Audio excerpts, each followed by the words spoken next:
am here. I walk into the hotel here in Anaheim, California, and who do I see? My old friend, superstar, amazing personal development guru, one of the best speakers in the world, Mr. Les Brown. Yes. And Thank you. And he's that old friend after I took all the time to use mascara to cover my gray hair. I can't believe this guy. Great to see you. It's great to see you. We commandeered the little lounge up on the 14th floor, and Yes. we set this up. And I asked Les if he'd be willing to share with the Network Marketing Pro audience some of the great wisdom that he has. And he's been really an ambassador for network marketing for a long time, even though you're really a professional speaker, coach, trainer. You teach people how to speak, how to communicate, all those different things. So he has a lot of value that he can bring. So Les, everybody that watches this program, they want to become professionals. They want to develop the skills necessary in order to be able to succeed. And over the years, what are the common attributes that you see of people who are the superstars, that are the professionals, that are the rock stars?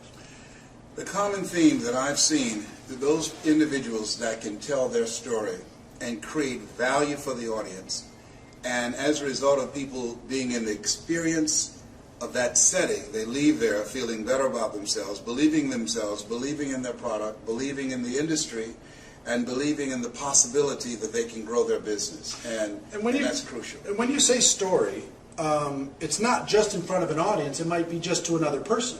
101, small groups, on the telephone, because your product, there's a story behind it. Why you became involved in the business, there's a story behind it. You look at the Dexter Yeagers, the Sharon Sharifs, all of them had a story that they told that other people bought into. When you are presenting to any type of person, one individual, small group or large group, 3 questions going on in their head. Who are you? What do you have? And why should I care?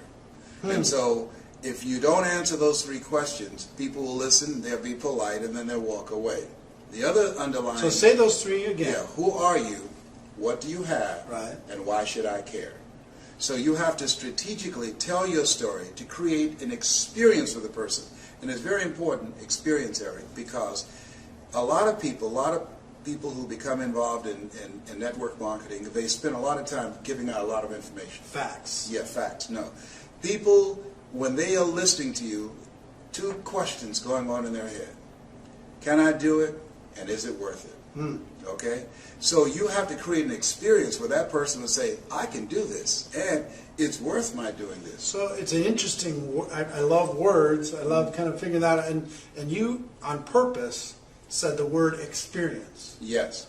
Why is it? Because I've never heard somebody say it that way. Because if information can change people, everybody will be skinny, rich, and happy. Okay? So it's not about the information. In order to you're talking to a person who's a 9-to-5 person, and you want them to transform their lives. You want them to go from 9 to 5 to working from 5 until they faint. Right. Okay? Right. Okay. So that's a whole different kind of person. They must be willing to die to who they are now to give birth to who they must become in order to be successful in this business. Wow. So you've got to create an experience for them where they feel motivated. There's no saying you can take a horse to the water, but you can't make him drink.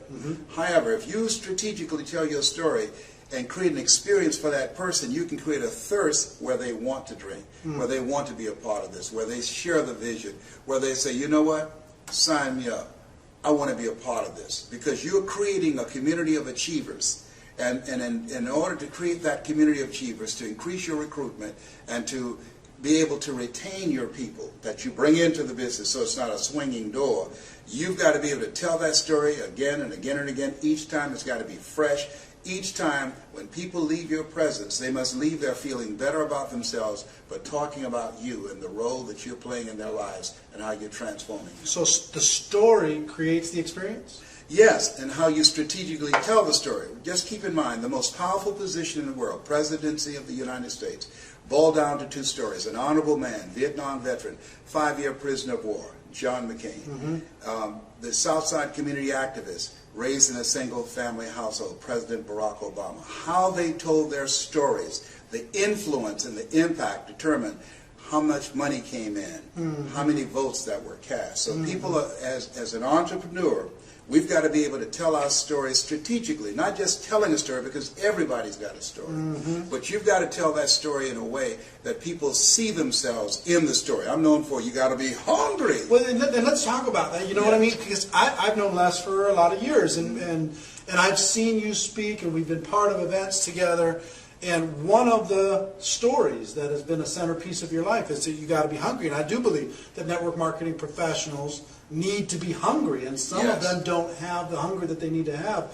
And through telling that story, and I've seen you tell that story 100 times probably. Yes. And you know what? Every time it still gets me because you've been a professional at how you've done it. And I make the story the audience's story. When I tell the story about going back to the radio station. Well, let's just tell it. Do you mind? Well, yeah, I'm going to tell it and coach them on how to tell the story. Good. Yeah. Well, maybe if we tell the story and then we can come back and say, okay, because a lot of people out here are thinking, he's got a story. He's got a story. I don't know how to do it like that. I know. God, well, he has it. Yeah, a lot of people are thinking, yes. Les has a story, but I don't have a story. My life is boring. My life is not interesting. My life is not special. It's not dramatic. Have you heard of Marianne Williamson? Yeah. What's her story? She doesn't have a story. Marianne Williamson wrote a book about a book.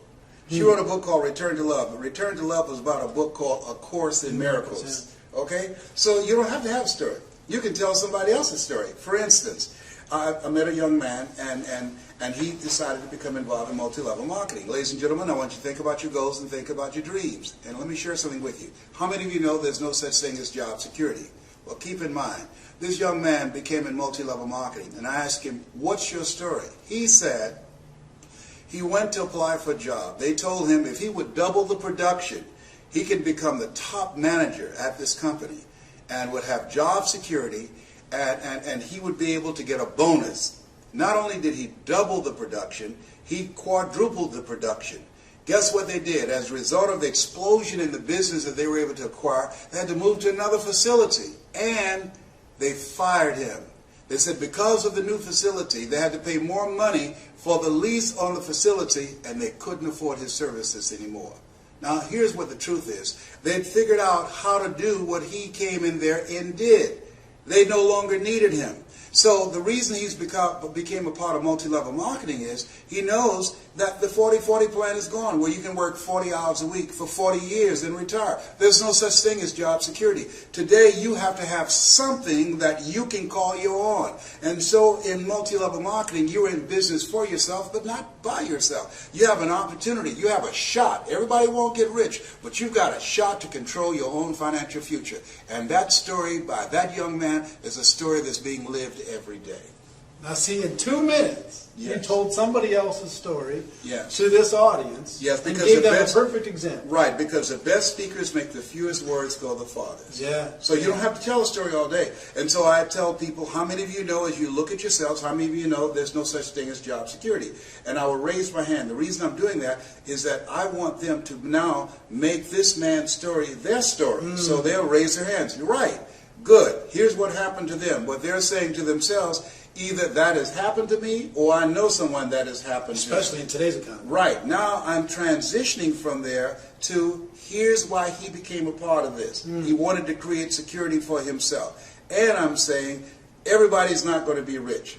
That answers what they think. Can I get rich in this? No. People work on jobs for 40 years and don't get rich, yet and still they come into this business and they want to get rich in 6 months. It's not that kind of party. Right. You've got to work. You've got to build a foundation. You've got to learn the products. You've got to learn the marketplace. You've got to develop your personality. You've got to develop your people skills. It takes patience and perseverance and persistence to build this business. But ultimately, as they say, in the beginning, you'll do a lot of things you don't get paid for, but as you continue to grow, you'll get paid for a lot of things that you don't do. Right. That's the exciting things about multi-level marketing. It allows you to build something that you can call your own. A lot of people are wishing right now that they had Les Brown in their pocket. They could carry him around when they went and talked to their prospects, and they could look him in the eye and tell him that. Talk about how these people can develop their story, or let them know, because I know that there's a lot of people here, and we have probably 50 different countries around the world that watch this, and a lot of them aren't aware of you yet. Yes. But they need to be, right? They need to know about your products and services and coaching and all that stuff, and we'll talk about that. Your story, what was the defining moment, that turning point for you that set your life on a different course? Well, what set my life on a different course was when my mother became ill. Because I was a state legislator in Columbus, Ohio. I'm adopted. I was born in a poor section of Miami, Florida called Liberty City, an abandoned building on a floor with a twin brother. I'm telling you my story. And when we were 6 weeks of age, we were adopted by Mrs. Mamie Brown. I feel like Abraham Lincoln, who said, all that I am and all that I ever hope to be, I owe to my mother. My mother was a domestic worker on Miami Beach. She cooked for families. We ate the food left over from the families that she cooked for. We wore the hand-me-down clothes of the children that Mama kept. And so as a child and goal, a turning point in my life was seeing my mother work so hard. I said, Eric, when I become a man, I'm going to take care of my mother. I want to ask you, is there someone that you want to take care of? Is there someone that you'd like to do something special for? I want you to think about that person right now. Now, what I've done by doing that, I have segued from my story. I have now brought them into the story, and I asked them, is there someone you want to do something special for? They're saying yes. Now, that is called an imaginative leap. They leap from my story into their own story and say, yes, I know somebody. I'd like to do something for my coach or for my minister or for my mother or for my father or an aunt that raised me, okay? So now they're in the story. Now I will tell them how I went about doing that. So they have an interest. Who are you? What do you have? I have a story on how I bought my mother a home. And why should I care? The reason you should care is that I've been very successful at doing something that you can do too. And I'm going to show you how to do it. So now you create a committed listening in the telling of the story. Or I can say, you know, recently I went to a seminar. A young lady by the name of Pauline Ahi. She came to the seminar. Pauline flew from Hawaii to Los Angeles. I was very inspired as I watched her. And the reason I was inspired, here we were in a room of entrepreneurs, and the person standing in front of the room, Dr. Julie Van Putten, as she was speaking and talking about discovering your power voice, ever so often Pauline would lean forward, and she'd pick up a pen with her mouth, and she would write with her mouth. Pauline came from Hawaii. Pauline has no arms. Pauline has no legs. She writes with her mouth. Here's a person who decided to become an entrepreneur, who decided to build a business in multi-level marketing. And with no arms and no legs, she's building an organization. And one of the things that really got me, when Dr. Julie Van Putten interviewed Pauline, she asked her, tell me one major obstacle you had in your life. Tell me something that you can think of. And Pauline looked, and she thought, and she said, I can't think of anything. And that grabbed me, because I could have given her a whole lot of things, a list of obstacles. And that showed me that Elsie Robinson was right when he said things may happen around you and things may happen to you, but the only things that really count are the things that happen in you. Even though she was born with no arms and no legs, what has happened in her that she sees herself as an empowered person. She has not decided to become a part of a job, the journey of the broke. She decided to control her own destiny by being involved in multi-level marketing. And what I said as I looked at her, if Pauline can do it, I know I can do it. And I know you can do it. Okay. So there's a story. How many more you got? Keep going. Yeah. So those examples, I mean, Mike Jones out of Philadelphia. I met him. Mike was earning $500 a month on Social Security. He now earns over $35,000 a month, and he does a seminar called How to Earn Over $200,000 a Year with Your Eyes Closed. He's been blind since he was 10. Okay, so all of these examples of what we see, other people's lives, we can use that as a platform to so whether it's your story or somebody else's story, that's the example that you're giving. Yes, and people say I don't have success yet. Yes. They're just getting started. I haven't had success. I've been involved for 6 months. I haven't had success, but I can tell this other story, and I can say that's why I'm doing this. Yeah. Dexter Yeager, who was a beer truck driver, and now 50% of Amway volume comes through his organization. Dexter was just an everyday guy who decided that he wanted to live a different life for himself and for his family. And so when we look at people who are the great performers in multi-level marketing, here's what I know that they have in common too. Not only are they great storytellers, but there was a deciding moment, and that moment when they said virtually, I've had it. I've had it. That's when people change. I used to live next door to a lady named Miss Lillian, and Mr. Marvin, every Friday night he would get drunk and beat her. And I saw her years later and said, how's Mr. Marvin doing? She said, I left him. I said, why? She said, I'd had it. I'd had it with Marvin beating on me. That's when people leave jobs and they say, well, where are you going? Away from here. I've had it. You know, I was working on a job where they paid me just enough to keep me from quitting it. I worked just hard enough to keep from getting fired. So finally, I said, you know what? I've had it. Going where I'm celebrated rather than tolerated. I've had it living and playing small. Yeah. And so those kinds of examples and that kind of passion. People are not just looking for information. They're looking for personality and passion. They can get information on the internet. Mm-hmm. There are no secrets out here. You can just Google everything and find out what day the earth was made and the rock that broke Goliath's jaw. We can find everything right now. But personality and passion, that's what people want. That's what they buy into. Do you believe there's a difference between being in this business and this business being in you?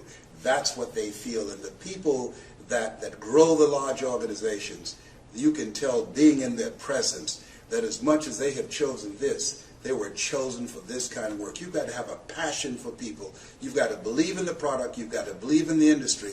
You've got to believe that you have it within yourself to become an entrepreneur, that it's possible that you can live your dream. That's why people say yes, that it's necessary, and that you are the driving force to make it happen, that it's you, that nobody can do it for you, nobody's going to care more about your dream than you, and that it's hard, that easy is not an option. That when you think about growing your organization, think it not strange that your family members and friends will say no. People who should be there to help you won't help you. In fact, they will discourage you. They will laugh at you. Oh, you're involved in some pyramid scheme. Here you go again. All of that's going to be a part of it. When you get on an airplane before they take off, they say fasten your seatbelt. Why? Because you're going to experience some turbulence before you reach a comfortable altitude. When you get involved in multi-level marketing, fasten your psychological seatbelts. Why? Because you're going to experience rejections and no and laughter and snickers from your family members and friends. Why? I don't know. That's just the way it is. It's possible you can live your dreams in spite of that. It's necessary for you to know that you're the one to make it happen, and that you become selective of people that you bring into the business. You don't want to convince people to do it, because person convinced against their will is of the same opinion still. You want people who want more, not people who need more. And that it's you. You've got to be the driving force, and it's hard, and it's worth it. Decide now. Write down 5 reasons on why you won't give up. 5 reasons when you're facing the rejections and the no's, when people don't show up at the parties, when people don't keep their word. 5 reasons why you will stick in the game.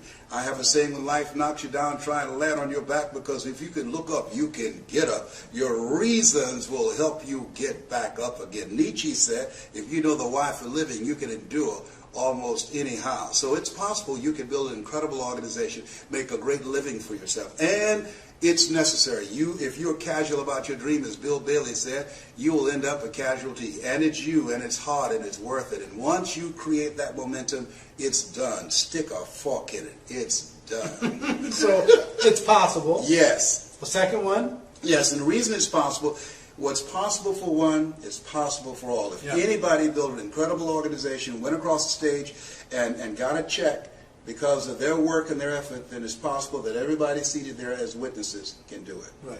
And that it's necessary. It's necessary is number 2. Yeah, you got to have a game plan. You got to be willing to stick it out. You got to be willing to persist. Og Mandino said you got to be willing to say, I will persist until I succeed. And, you know, the greatest salesman in the world. And you got to say to yourself your mantra, no matter how bad it is or how bad it gets, I'm going to make it. Because in the beginning, things look real good. Right. And then you have a dry spell. And right. then you start questioning yourself. And that's what over 85% of people do. And it's you. You got to take personal responsibility.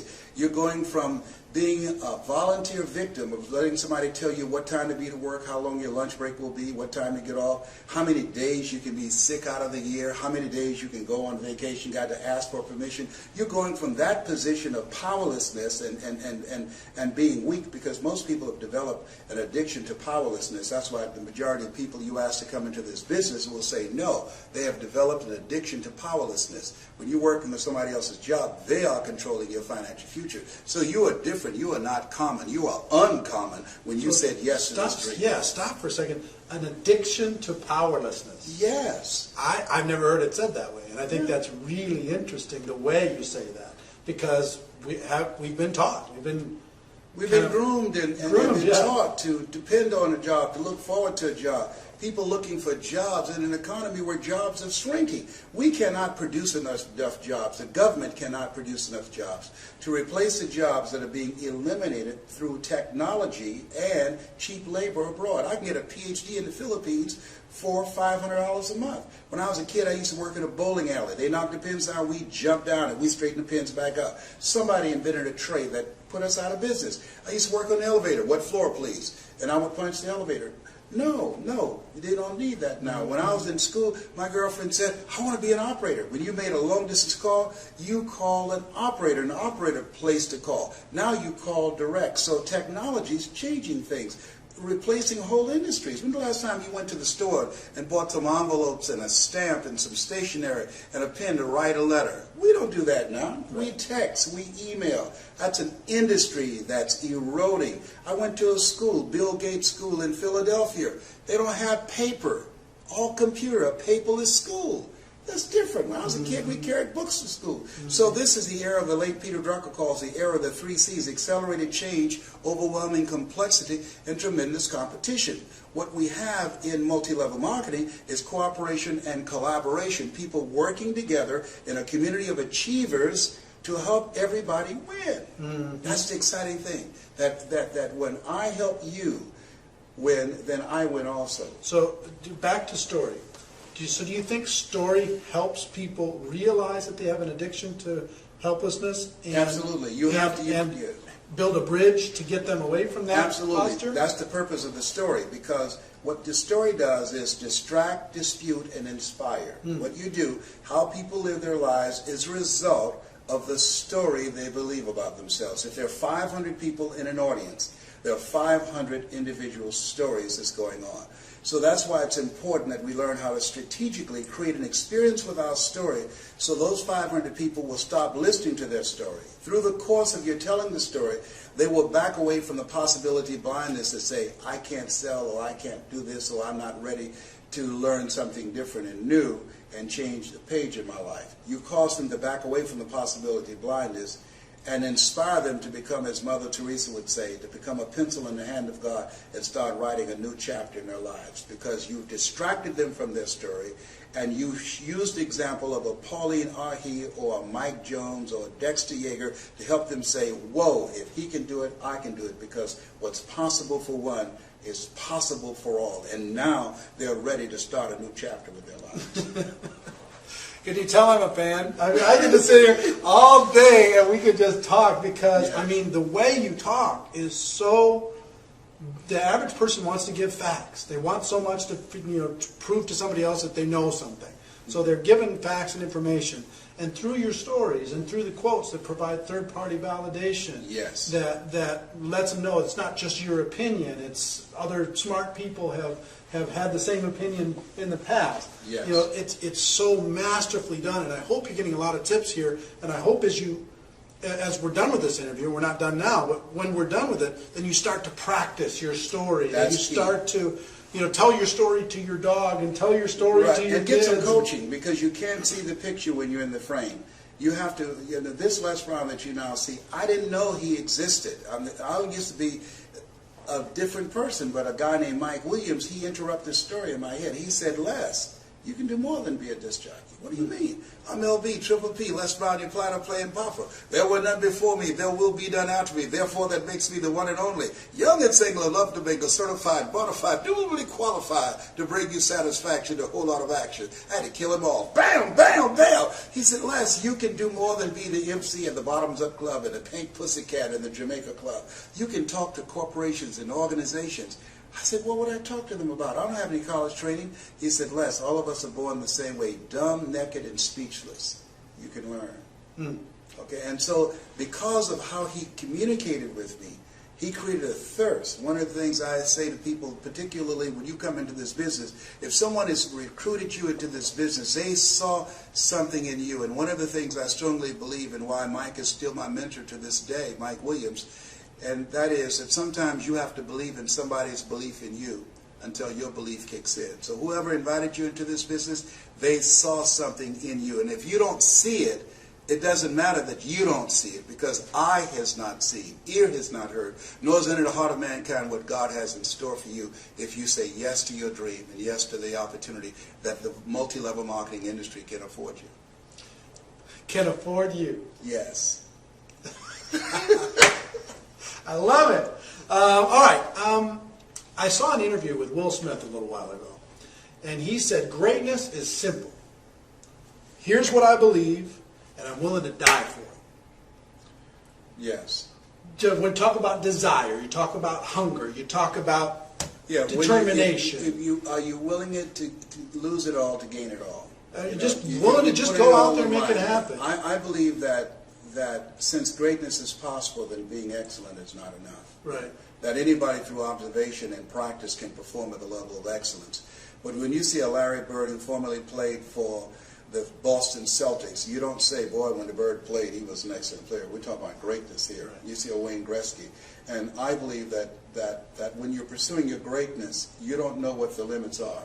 So you act like you don't have any, that you become intelligently ignorant. According to the laws of aerodynamics, as we know, a bumblebee isn't supposed to fly because his body is too large to be held up by the little puny wings. But the bumblebee doesn't know it. And what you will find in multi-level marketing, that you'll see people take quantum leaps in terms of their influence and their income. Why? Because being in a community of achievers, you discover some powers and abilities you have that you don't even realize. That L.C. Robinson was right, that things may happen around you and things may happen to you, but the only things that happen that really count are the things that happen in you. And part of being around other achievement-driven people, they'll push you to levels that you could never go by yourself. And that's why it's so very important that we do something that Jim Rohn said, and that is look at your relationships. You're building an organization. You want to develop greatness. The only way you can develop your greatness is you've got to be in a relationship with people that will push you, that will stretch you, that hold you to a higher standard, that will hold you accountable. And you have to look at your relationship, and Jim said, ask the question, what is this relationship doing to me? Right. Am I growing mentally and emotionally and spiritually? Is it challenging me? Am I honoring my word as myself? Is this making me begin to look at myself and reflect on myself and raise the bar on myself? Einstein said the thinking that has brought me this far has created some problems this thinking can't solve. And part of developing your greatness is being around people who, as you run, you can run faster with 100 who want to go than with one around your neck, that they will challenge you to step it up to another level. Right. Well, as we're running out of time, but we could talk all day, yes. and we could tell some stories, and we could yes. do some stuff, but that'll be for another time. But first of all, I'm going to put a link so people can find a way to contact you, find out about your products, your services, your coaching yes. that you do on how to tell stories. So everybody, I encourage you to connect, and this will be seen by over 100,000 people all over the world. People are really hungry. Right? Part of what I'm going to do right now, I'm going to train 1,000 voices of hope. We've produced a generation of problem staters. I wanted to produce 1,000 voices of hope. How people live their lives, as I said, is a result of the story they believe about themselves. Whatever you focus on the longest becomes the strongest. And I think that politicians and many of our leaders have become so cynical and divisive in their languaging style, and only pointing out what's wrong as opposed to looking at what's right about ourselves, about our communities, our country, and our youth, and begin to focus on the positive things and the possibilities and how we can transform the future and talk about solutions. Because if you're not a part of the solution, you're part of the problem. And so with these 1,000 voices of hope, my goal is to reduce the recidivism rate in our prisons, to reduce the dropout rate. I work with young people, teaching them, number one, how to develop their minds, two, how to become effective communicators. You know, my son, John Leslie, my daughter, owner, they're motivational speakers. Three, how to dress like a prospect rather than a suspect. And four, the success strategies for making it in the global economy, which is multi-level marketing. And so I believe with these 1,000 voices of hope, as I teach them to become world-class communicators, they'll be able to change the planet and how people see themselves. Well, please check that out. And I hope that the 1,000, most of them come from the Network Marketing Pro community. A lot of people, we talk about there's three things that you need to succeed in network marketing. You have to have a burning desire, you have to be willing to work, and you have to be coachable. Yes.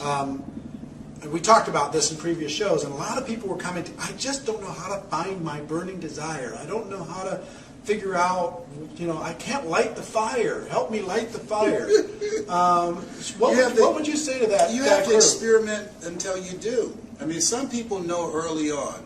When I think about, you look at some of the people that we recognize for their greatness today, when you look at a Michael Jordan, who realized early on that basketball was his passion. A Liberace, when he was alive, he loved to play the piano, and he was very flashy, a flamboyant kind of guy. That you have to experiment with life. Life is about experimenting. The two most important moments in our lives is the day that we're born and the day that we realize why we were born. Yeah. That we were chosen for something. And so you have to experiment until you find it. And I will tell you, a lot of people get the misinterpretation that network marketing has to be their passion. Network marketing can be their passion, it's my passion, but for most people it's a tool to be able to buy the house for your mom. It's the tool to be able to contribute to the world. Or to me, network marketing is a vehicle that allows you to develop the total you. There's no other, you cannot, when you're working on a job and you go in knowing what it is you have to do, knowing that if you are breaking your back and breaking a sweat working every day and the person next to you dragging their feet, you're still getting the same pay. The difference between that and network marketing, you have to develop your entrepreneurial skills, you have to learn to keep good records, you have to learn to manage yourself, you have to learn to manage your time, you have to learn to manage people, how to influence people, you have to learn how to plan, have an agenda for your life, because if you don't have an agenda for your life, you're part of somebody else's agenda. So it develops every dimension of who you are. Honest to God, Eric, had it not been for Best Line Products that I first heard Jim Rowland, and under the leadership of Bill Bailey, years ago, during the days of Holiday Magic and Dare to Be Great with Glenn Turner, I wouldn't be who I am. All of those experiences, those conventions, those positive, motivated people who had dreams. People who had dreams, man. The question was asked, when does a man or woman die? And I said, they die when their dreams die. When you don't have anything to look forward to. Kenny Rogers said, having someone to love, something to do, and something to look forward to will give you a long, fulfilling life. And so it helps you to develop every dimension of yourself. And that, to me, is the passion. The passion to live full and to die empty. The passion to find out what it is you're made of. The passion to get up the next day after facing rejection day in and day out, walking in the grocery store, going in the shopping mall, talking to people in the cleaners about an opportunity, and they say, no, I'm not interested, and continue to go from rejection and no's and snickers and laughter until you find that yes, until you find that eagle. And you're going to go through a lot of pigeons before you find them. And you build your character, you build your faith. And one day you look in the mirror and there's a different man looking back at you. There's a different woman looking back at you. There's a saying that I refuse to be a common man. It's my right to be uncommon if I can. I seek opportunity, not security. I do not wish to be a kept citizen, humbled and dull by having the state look after me. I want to take the calculated risk, to dream and to build, to fail and to succeed. I refuse to live from hand to mouth. I prefer the challenges of life to the guaranteed existence, the thrill of fulfillment to the still calm of utopia. I will never cower before any master nor bend to any threat. It's my heritage to stand erect, proud and unafraid, to face the world boldly and say, this I have done. That's what it means to be a multi-level marketer, an uncommon desire to control your destiny. I'm getting fired up. I'm getting excited. My medication ran off. I will tell you, we're out of time, and we'll do this again, but a long time ago, you looked my son in the eye, backstage before an event, and you grabbed him by the side of his face, and you said, you know what, you've got greatness in you. And you know what, for everybody that's watching, his message that I hope you feel is that you've got greatness inside of you. You've got things, talents and skills that you haven't even reached for yet. Yes. You've got abilities and stories that are going to be amazing. And can change the world. Yeah. So, ladies and gentlemen, here from Dallas, Texas, my wish for all of you is that you decide to find your passion, that you decide to become a network marketing professional, that you develop your skills, you learn to tell stories, that you get the coaching and training and information that you need to be able to take it all the way to the top. Because you know what? You really do have greatness in you. It is a stone cold fact. You got something else to say? Say yes, this has been Mrs. Mamie Brown's baby boy and Eric Warrior's pride and joy. It's a fact, ladies and gentlemen, that we have a better way. Now let's go tell the world. Everybody, we'll see you next time. Bye-bye.